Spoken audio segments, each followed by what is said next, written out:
যারা পিআর পদ্ধতি ছাড়া নির্বাচনে না যাবার কথা বলেন তারা শেখ হাসিনার মতো মন মানসিকতা ধারণ করেন বলে মন্তব্য করেছেন বিএনপি স্থায়ী কমিটির সদস্য আমির খসরু মাহমুদ চৌধুরী। বিকেলে রাজধানীর একটি হোটেলে আয়োজিত অনুষ্ঠানে এমন মন্তব্য করেন তিনি।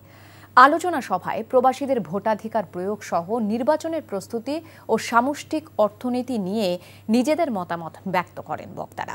এ সময় বাংলাদেশ ব্যাংকের গভর্নর আহসান এইচ মনসুর বলেন, রেমিটেন্স প্রবাহ ও রপ্তানি আয় বৃদ্ধি সহ অর্থ পাচার বন্ধ হওয়ায় অর্থনীতিতে গতিশীলতা ফিরেছে। মূল্যস্ফীতি ৫% নিচে নামিয়ে আনার লক্ষ্যে সরকার কাজ করছে বলেও জানান তিনি।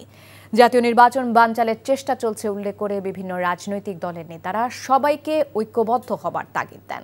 দ্রুত সময়ে নির্বাচনের মধ্য দিয়ে একটি গণতান্ত্রিক সরকার প্রতিষ্ঠার বিকল্প নেই বলেও মত দেন বক্তারা।